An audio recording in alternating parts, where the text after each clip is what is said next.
Our country was literally founded on the principle that you can start a business. You can absolutely fail, but you can start over. We encourage you to think out the box. You may not win the first time, but you have to keep going. This is where it all begins, so say goodbye to all your fears, all your doubts. This is where they die. This is where we come to win, we come to fly. This is where we make our dreams come to life. Welcome to Innovation City. Welcome to Innovation City, a podcast featuring the innovators, disruptors, and creators who are breaking through the status quo to change the way that business happens today. My name is Tyler Kelly. I'm here with my co-host Michael Johnson, and we're very fortunate and we're grateful to be here at the Emerge Americas Conference here in Miami Beach. And we're here on behalf of the University of Miami, and this podcast is powered by Venture Cafe Miami, and we're super stoked to have Monique D Hayes with us today. Yes. And this is going to be a great conversation, I think. Yes, I'm excited about it. And welcome to Miami. Thank It's you. the perfect time to be here during Emerge. We have so many people from the city, all of the innovators from the city, but we also have, because we are the entry point to Latin America and the Caribbean, so many startups, entrepreneurs, just people in the tech and innovation space that look forward to being here at Emerge every year. And so this is a perfect time for you guys to be here and immerse yourself in the Miami innovation scene. Yeah. So I just want to give a little bit of info about Monique. So Monique is a partner at the Miami office of Goldstein and McClintock. So she focuses her practice on the areas of business transactions, commercial litigation, and corporate restructuring. So, and when I've been reading about you, there's all these great things people are saying, like 40 under 40 outstanding lawyers, top 20 professionals under 40, top up-and-comer, Florida Rising Star, so all kinds of great things. But I think probably the most notable, unless you think something else is most notable, is that she received the Kathryn Heidt Award from the business law section of the American Bar Association. So it's a pleasure to have you with us today. Yeah, that's the most prestigious award that the Business Bankruptcy Committee of the Business Law Section of the American Bar has, and it's in honor of a professor and attorney who was really committed to young people and innovators and making sure that they are the business leaders, and she made it her life's mission. And so for me to receive that award in her honor is absolutely one of the greatest things that I've ever received, and I try to live every day deserving of that recognition. So Wow. So, as I was doing my research, and we sent you some questions, and so you talked a little bit about your passions, and I was like, that's the place where we have to start. okay. Because you talk about innovation and social justice and economic development and then the law as well. But then you had this word a little bit later, conscious capitalism. So I want to talk a little bit just about all of that in this discussion if we can. Okay, absolutely. Just about tell me about what you're passionate about. So really I'm passionate about people. There you go. And because I'm inspired by people. If I had the ability to design myself, I think I would have been a creative, but I'm technically not a creative. So I do everything that I can to work with and support creatives. And I use my expertise, which is the law. I'm an attorney. I'm one of those people that actually loves being a lawyer. There are very few, because a lot of people get this connotation about just disjunct lawyers. They just do it for the money. Well, I really do it for the work, because I love working with people that are creative, and particularly in the business space. My core practice is corporate restructuring, and so that is in a financial distress scenario, businesses that are looking to turn around or restructure or somehow affiliated with restructuring. And that in a lot of ways ties me to innovators, because it's particularly entrepreneurs and business owners that are looking for a way to either begin a business or start up a business or turn around a business if they've come through a rough patch. And because I'm inspired by their work, I'm inspired to help them figure out a way to make it succeed. But then when I think about what it is to be a lawyer and why do you do this, because there are absolutely long nights and difficult days, but it has to be worth and some things that are more important.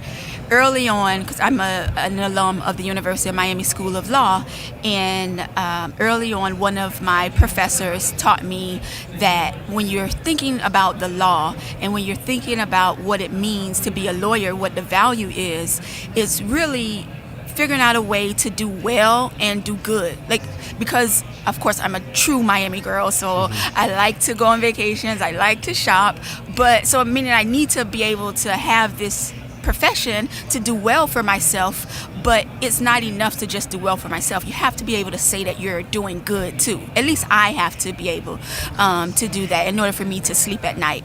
And so I look every day for opportunities I can do well for myself and do good.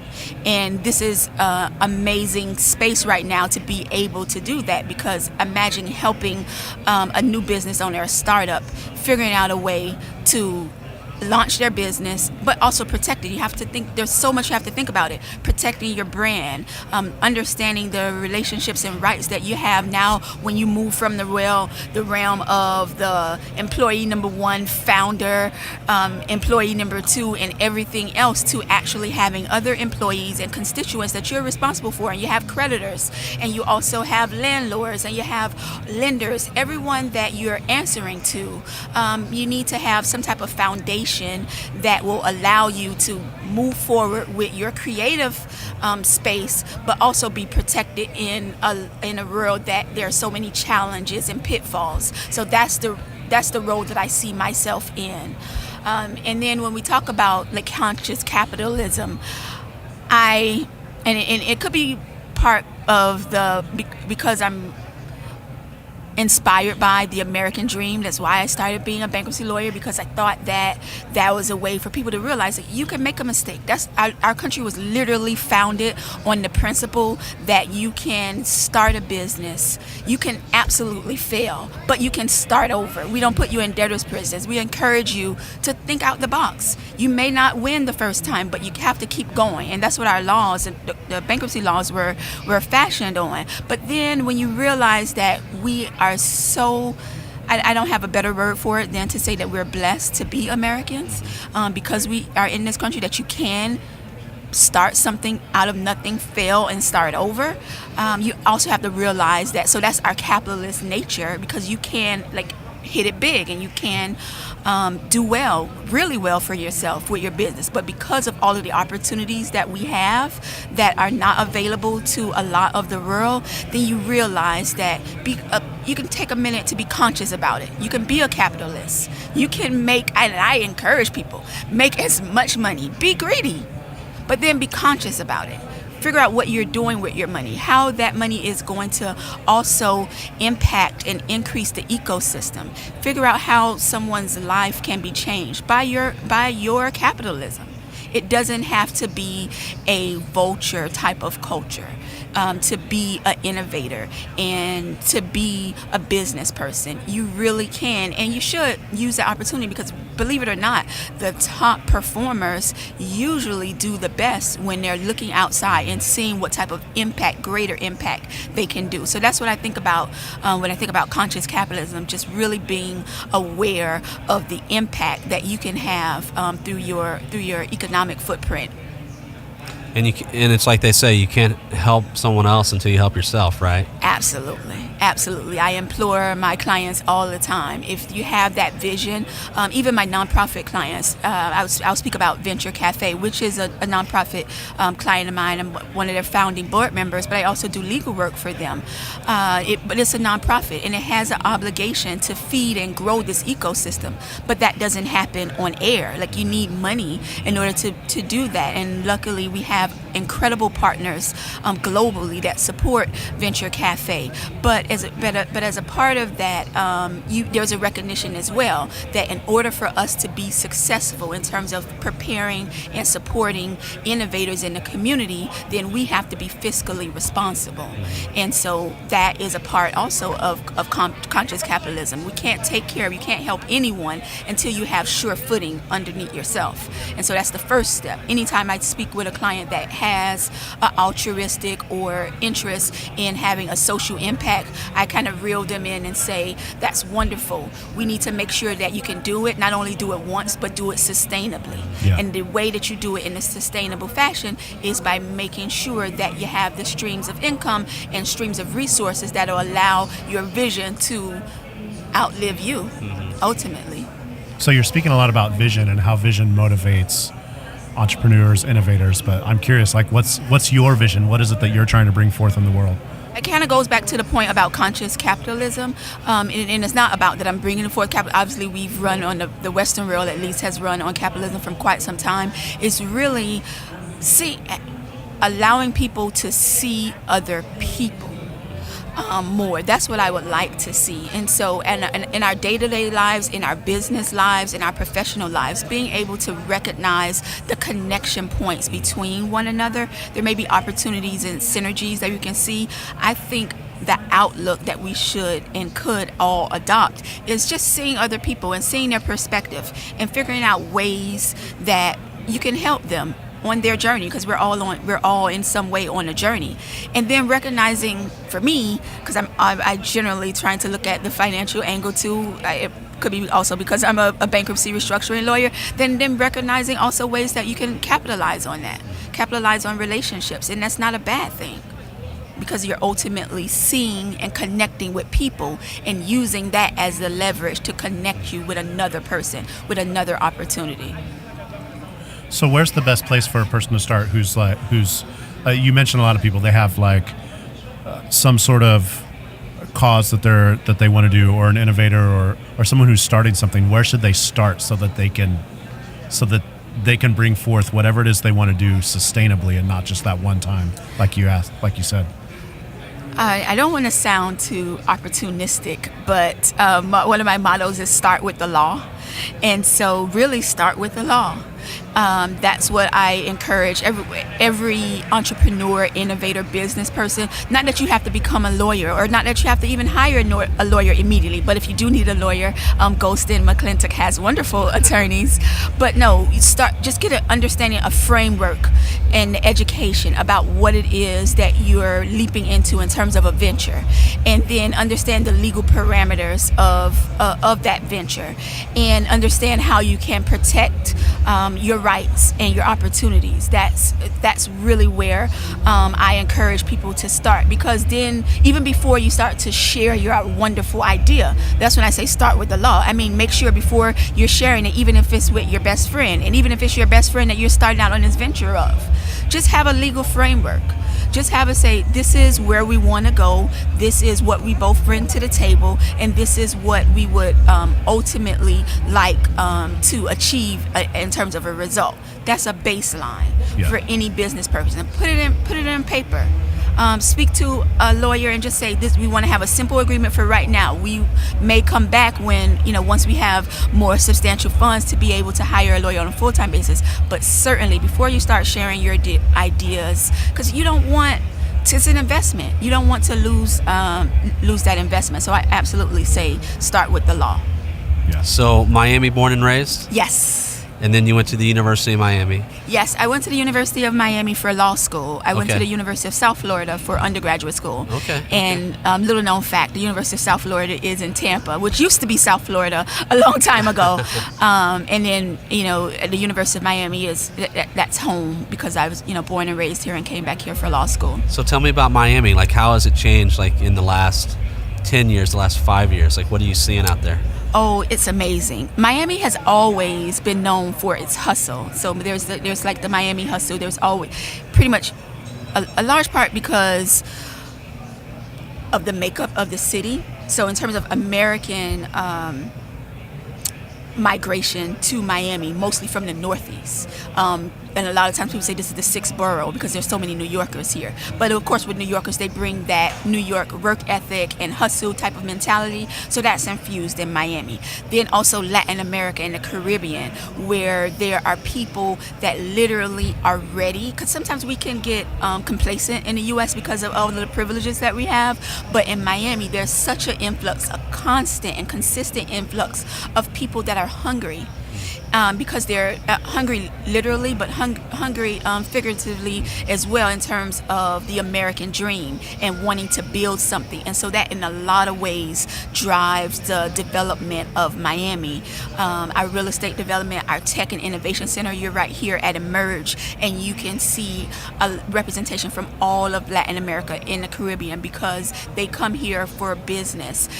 Our banking industry in Latin America is huge. We also have a major cross section in healthcare because of where we're located. That we are centrally located, so that our most innovative and creative doctors and professionals are here at the University of Miami, at other universities in the area, but people come from all over the world to be trained and to learn here, and that infiltrates even our technology space, because our innovators are looking to ways to make healthcare more efficient and more effective and more cost effective, and to make people lives better. And so you'll see that type of development in our city, but it all stems from really the hunger and hustle of Miami, and it just kind of grows out into so many different sectors that are influential here.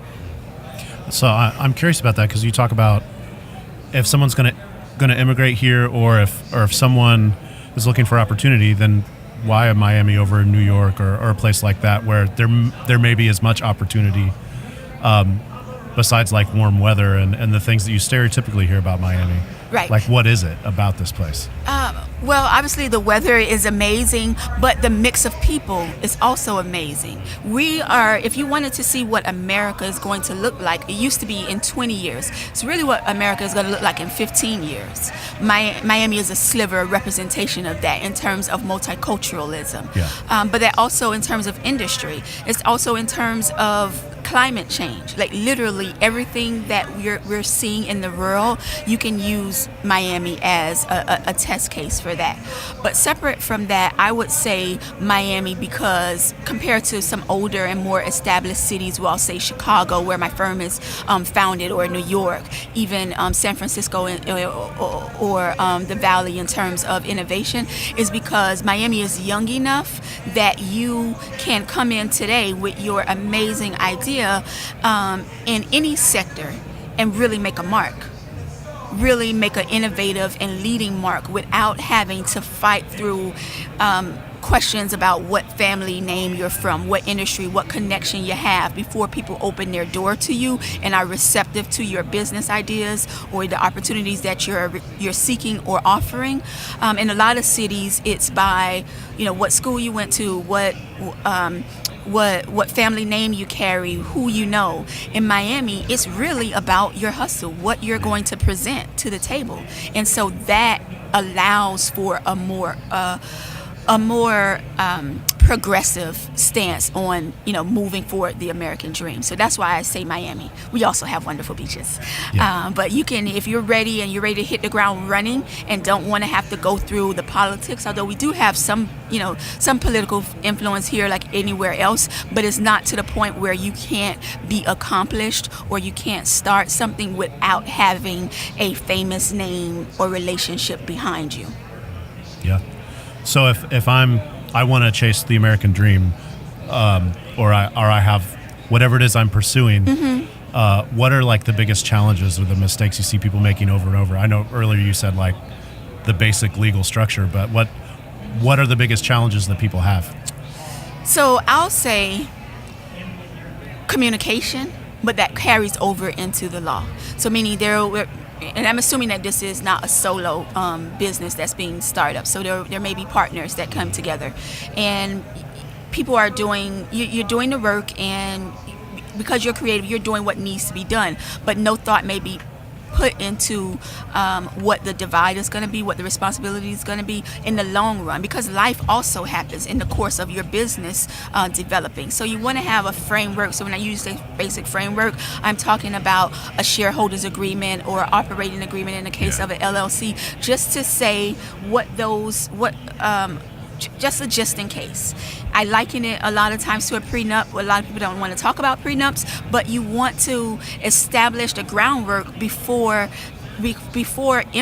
outside influences affect the relationship, before money comes in, before investor comes in, before debt comes in, before divides, constituents, all of those things come in. You want to have a groundwork to say and be happy about having this plan if at what point are we going to decide to bring in investment? Or what point can we let in a new member? At what point and at what offering will decisions be made? Those things should kind of be worked out, even on the basic level. And now with the resources available on the internet, like the internet has made the world immensely available to us all for every sector, for good or for bad. At least there's a baseline to understand what you know and what you don't know. So that is one of the pitfalls. The other thing that I see a lot is people just don't negotiate amongst partners, with lenders. People don't negotiate with creditors, with landlords especially, because imagine tying yourself as a new business owner into a lease, and and it's completely unbearable.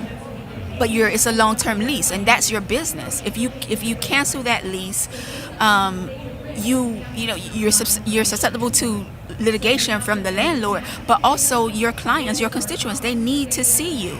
If you're out of that spot, you literally have to redevelop your brand. So leases are a big problem with negotiations. The other thing that I see a problem, and it's not necessarily a problem, it's just awareness. I get like my stomach churns. Again, I'm a corporate restructuring lawyer, and there's a lot of celebration around people and businesses being funded as if it's free money. And that concerns me. It's not free money. When you hear about, this $1 million, whoever got, seed funding, next round funding, whatever, that's an investment. That's debt, though. It has to be paid back. In addition to it being an investment that someone is expecting to be repaid, there's also a level of control that you're giving up to your business. But people a lot of times don't appreciate that. They're just thinking about the dollar signs. They're not thinking about, okay, what also comes back in terms of repaying that investment, what level of control or influence they have. I've seen people literally lose amazing businesses to their investors because they got blindsided. They didn't realize that investor may have the influence and ability to shift your board of directors or to replace you as the president or executive director once they have that level of influence. So be aware coming into it what you're willing to give and what the responsibilities are that you're assuming along with money, because there is no free money. I wish there were, but there really isn't. Other than grants, and even with those, there is a sense of responsibility that you have in terms of reporting, in terms of producing. There's really no free money, and so we need to recognize that as we celebrate it. Of course, it's a way for people to scale and have a greater impact in their business. But I would like for people to be a little bit more aware going into it of what the consequences of funding is. Yeah. So what's the you've obviously given us a lot of great things to think about, but what's the biggest pieces of advice that you can give? And maybe it's not even about basic law stuff, but you've probably seen things over and over. And so what's the biggest piece of advice you can give to someone that you think would be helpful for them? The biggest piece of advice that I can give to innovators and business people is to be comfortable seeking help. And from the help that you do receive, be comfortable acknowledging and sometimes demanding that they provide you with the services in a way that you can understand and appreciate. So if you have an attorney and you've hired an attorney, don't take it for granted whatever that they're telling you. If you don't understand it, they're professional, then they should be able to explain to you what the issue is. The same thing for accountants and financial advisors. Their job literally is to advise you on either the law or the finances, but in advising you, it has to be in a way that you can actually understand. And it's okay for you to say, I'm sorry, help me to understand. I say that all the time. Or I'll say, I missed the mark on that. Could you explain to me again as if I'm a 2-year-old? I say that all the time. I'm not ashamed in saying it. I don't care how many degrees I have and that I graduated at whatever level from school. I'm relying on your professional advice. I'm expecting you to explain it to me in a way that I can appreciate. That's absolutely key, because ultimately, as the principals, you're going to be responsible for the life of the business. So the people that are responsible to you hold them accountable. And that includes in the early stages when they're making recommendations and suggestions to you. Every line item. Just make sure you don't have to know it like a lawyer knows it, but you have to know, and I should be able to explain to you in a way that you can appreciate what this contract is about. What are the consequences if I breach this contract? What are my rights if the other side breaches? Those are the things that, you should be comfortable knowing. The same thing on the finance side. What is my repayment obligations? What are the consequences if I don't repay? What are my timelines? Is there a way that I can rescind the agreement? Is there a way that I can modify or amend the agreement? At what point? Have an understanding of those things and be comfortable asking for the explanations. That's probably the greatest tip, because sometimes people think because they're the experts, I'm relying on them, they must know, so whatever they say must be right, I'll just sign and I'm relying on them. No, because you're ultimately responsible, and they're ultimately, especially if you're paying them, be comfortable to say, you need to explain it to me in a way that I can understand. That's amazing advice. And this has been an amazing conversation. Oh, thank you. How can people find you online? So my firm is Goldstein and McClintock, and you can just Google us, Goldstein and McClintock. You can Google me, Monique Hayes. I'm on social media on Twitter at Monique D Hayes, and the same thing on Facebook, Monique D Hayes. I do have Instagram, and it's mo_tivation. So it's motivation, but with an underscore between the mo and tivation. And your website? And my personal website is MoniqueDHayes.com. You can find me there, and that will link you, of course, to my firm, but it'll link you to all of the things I'm doing in the community, including through Venture Cafe, through the University of Miami, University of South Florida, and some of the clients and interests that I have. You can find on my website as well. Well, thank you. Right. Yeah, thank you for being here. It was a pleasure speaking with you, and thank you for all the helpful advice. Oh, thank you. My pleasure. This is fun. For more episodes, visit innovationcity.co and be sure to subscribe, rate, and review. If you're in Miami, visit us at Venture Cafe on Thursday nights. You can find details at venturecafemiami.org and connect with us on social at WeAreSlam and Venture Cafe MIA. This is where it all begins, so say goodbye to all your fears, all your doubts. This is where they die. This is where we come